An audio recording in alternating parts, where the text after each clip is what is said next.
Welcome to only IAS. स्वागत है आप सभी लोगों का प्रीलिम बूस्टर न्यूज डिस्कशन में। आज है 26 जुलाई 2021।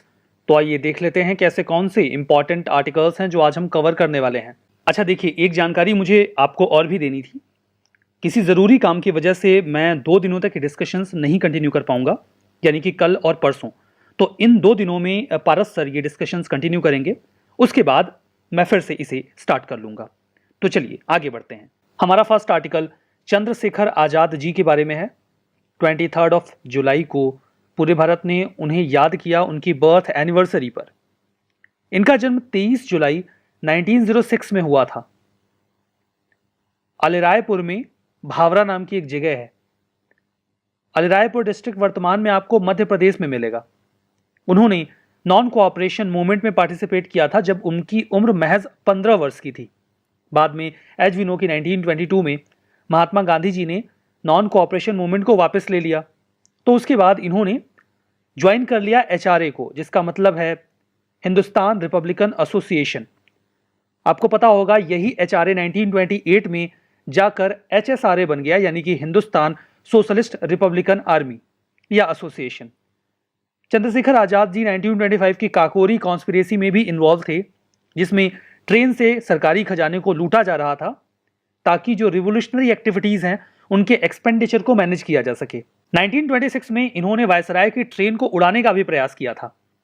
जेपी सैंडर्स को जब 1928 में गोली मारी गई तो उसकी प्लानिंग में भी आजाद जी का एक की रोल था। सैंडर्स को गोली मारी गई थी लाला लाजपत राय जी की हत्या का बदला लेने के लिए। सैंडर्स ने टारगेटेड लाठीचार्ज करवाया था लाला लाजपत राय जी के ऊपर, इसका बदला जिसके बाद उनकी मौत भी हो गई थी। उसी का बदला लेने के लिए भगत सिंह और राजगुरु जी ने सैंडर्स को गोली मारी थी। बैकअप में थे उनके सपोर्ट में सुखदेव और चंद्रशेखर आजाद जी।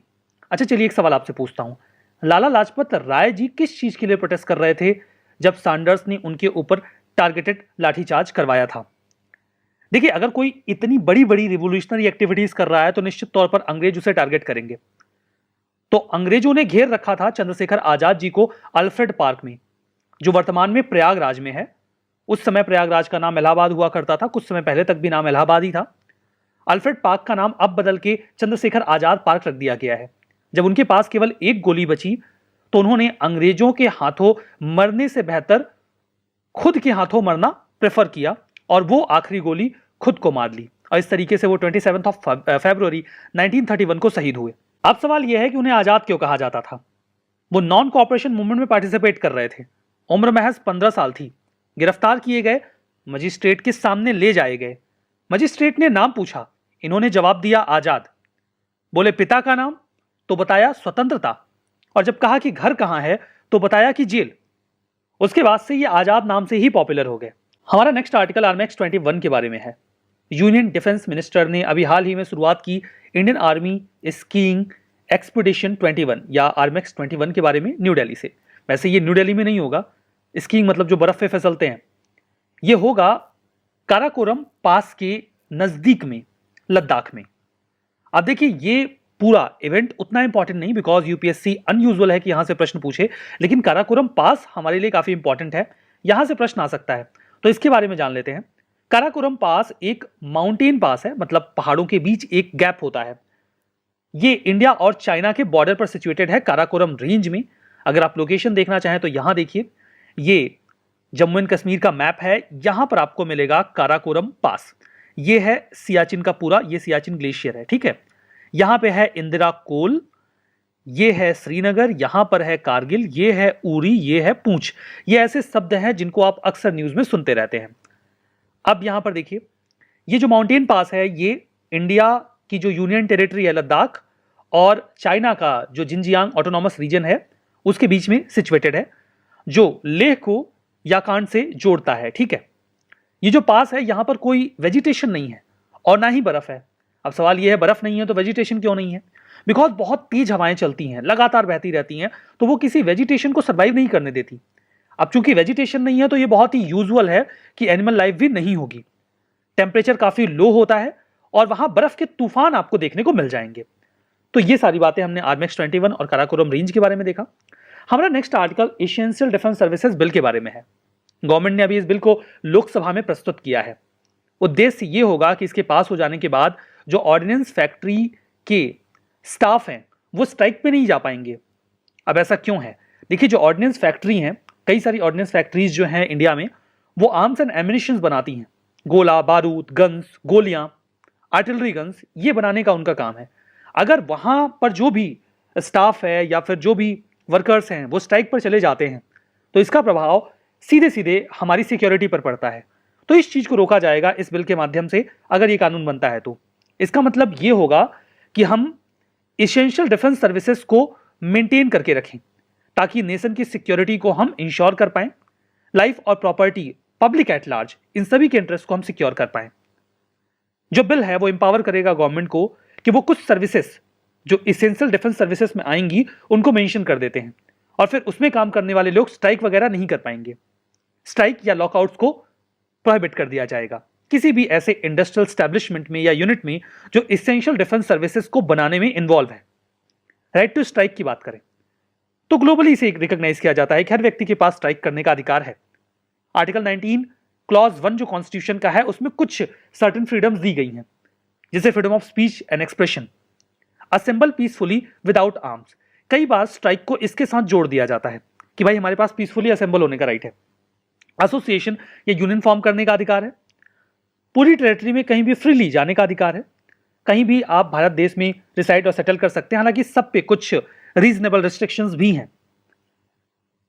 आप कोई भी प्रोफेशन ऑप्ट कर सकते हैं, ट्रेड या बिजनेस ऑप्ट कर सकते हैं। जैसा कि मैंने बताया, सब पे कुछ न कुछ रिस्ट्रिक्शंस हैं। कोई भी प्रोफेशन ऑप्ट करने का मतलब ये नहीं है कि आप बिना किसी डिग्री के मेडिकल स्टोर खोल के बैठ जाएंगे या डॉक्टर बन जाएंगे बिना एमबीबीएस डिग्री के, ठीक है। अब देखिए, मैं आपको बता दूं कि स्ट्राइक जो वर्ड है ये क्लियर कॉन्स्टिट्यूशन में कहीं है नहीं। सुप्रीम कोर्ट ने यह भी कह दिया था Kameshwar Prasad versus state of Bihar 1958 के केस में कि स्ट्राइक कोई फंडामेंटल राइट नहीं है।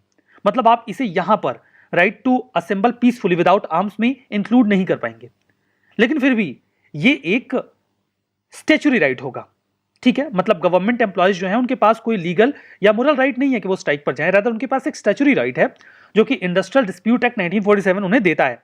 आप अपनी बातें मनवाने के लिए अपना काम बंद कर सकते हैं और सरकार के ऊपर दबाव बना सकते हैं। अगर उन मांगे वहां से हैं, कंपनी की मैनेजमेंट पे है, तो आप उनके ऊपर दबाव बना सकते हैं। देखिए, एक प्रश्न था 2018 में राइट टू प्राइवेसी के ऊपर। Right to privacy intrinsic part है राइट टू लाइफ का और पर्सनल लिबर्टी का। आप बताइए कि कौन सा जो स्टेटमेंट है नीचे वो अप्रोप्रिएट है।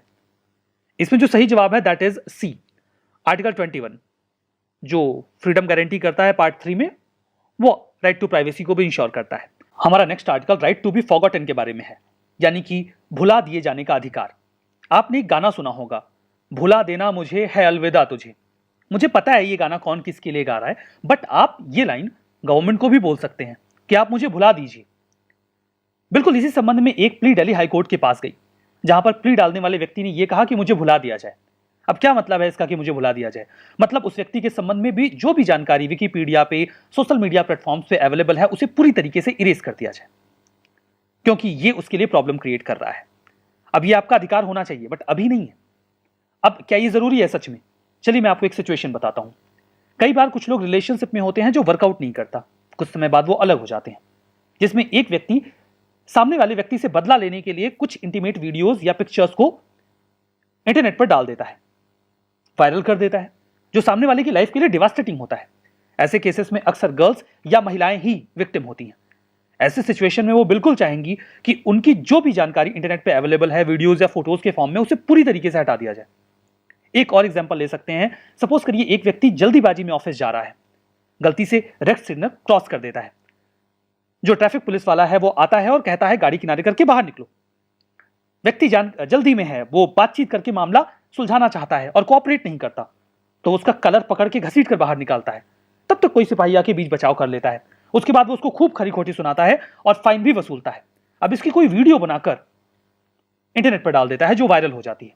मामला बड़ा नहीं है, लेकिन ये वीडियो उस व्यक्ति को हमेशा हॉन्ट करेगा, एम्बेरस करेगा, परेशान करेगा। वो बिल्कुल चाहेगा कि उसे इंटरनेट से हटा दिया जाए। अब इसके कुछ काउंटर आर्गुमेंट्स भी आते हैं कि ये टेक्निकली पॉसिबल नहीं होगा, इंटरनेट बहुत स्प्रेडेड है, फर्दर इससे तो इंटरनेट की क्वालिटी इरोड होगी। कई सारे आर्गुमेंट आ सकते हैं, but right to be forgotten, इस पर बहुत लंबे समय से बात चल रही है।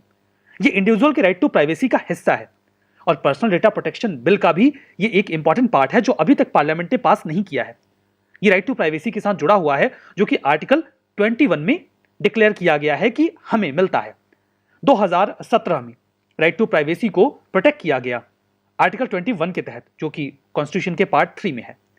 Personal data protection bill right to be forgotten का एक प्रावधान करता है, जिसमें यह कहा गया है कि एक व्यक्ति को अधिकार होगा कि वो अपनी जानकारी डीलिंक कर सकता है, लिमिट कर सकता है, डिलीट कर सकता है, करेक्ट कर सकता है।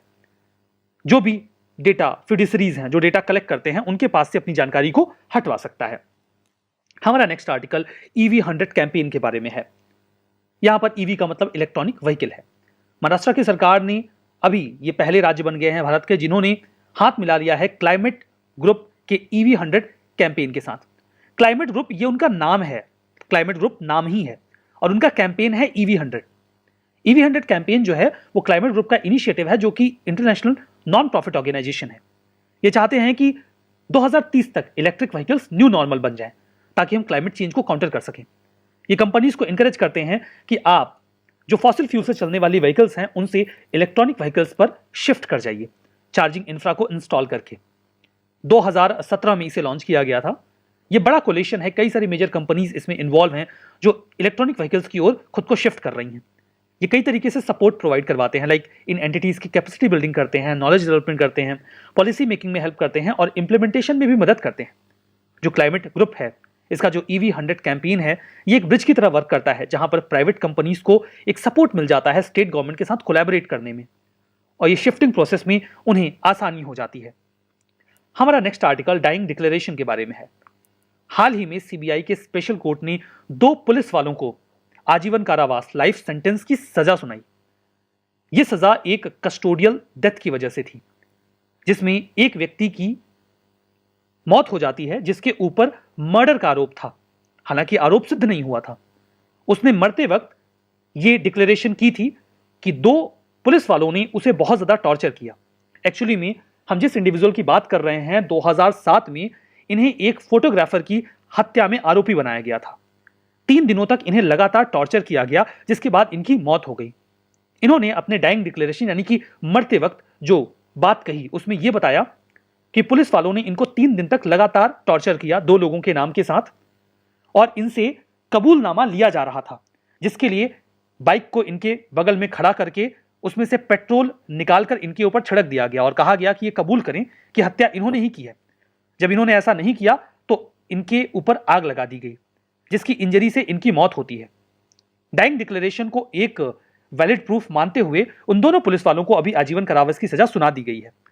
डाइंग डिक्लेरेशन एक ऐसा स्टेटमेंट होता है जिसमें एक व्यक्ति मरते वक्त अपनी मौत की सिचुएशन को एक्सप्लेन करता है या अपनी प्रॉब्लम जो भी उसके साथ हुआ है उसे बताता है। इसे एक क्रेडिबल और ट्रस्टवर्दी एविडेंस माना जाता है, एक जनरल बिलीफ के आधार पर कि जो व्यक्ति जानता है कि अब वो मरने वाला है, उसके पास झूठ बोलने का कोई कारण नहीं होता।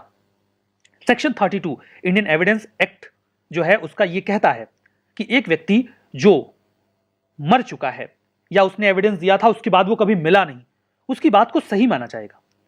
जो डाइंग डिक्लेरेशन है उसे रिकॉर्ड कौन कर सकता है? ऐसा कोई प्रावधान नहीं है कि कोई जुडिशियल या एग्जीक्यूटिव मजिस्ट्रेट वहां पर उपस्थित हो तभी डाइंग डिक्लेरेशन को डाइंग डिक्लेरेशन माना जाएगा। अगर इलेक्ट्रॉनिक तरीके से या किसी भी ट्रस्टवर्दी मीन से डिक्लेरेशन को रिकॉर्ड किया गया है तो कोई भी एज पर लॉ उसे रिकॉर्ड कर सकता है और उसे एक एविडेंस माना जाएगा। क्या इसके लिए कोरोबोरेशन रिक्वायर्ड है? कोरोबोरेशन का मतलब यह है पुष्टि कि जो कहा गया है मरते हुए व्यक्ति के द्वारा वो सही ही है।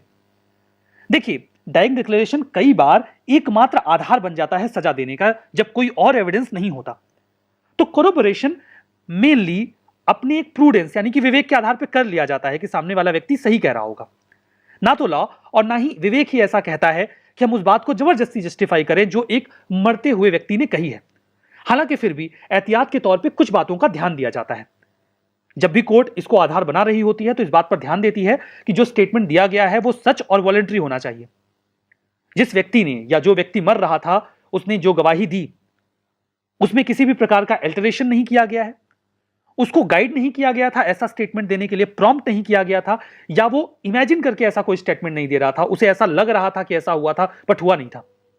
वो मेंटली हेल्दी था और सही तरीके से अपना स्टेटमेंट दे रहा था। इन सभी चीजों को संज्ञान में लिया जाता है।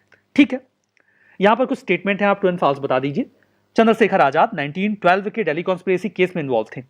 RMX-21 इंडियन एयरफोर्स और फ्रेंच एयरफोर्स के बीच की ज्वाइंट एक्सरसाइज है।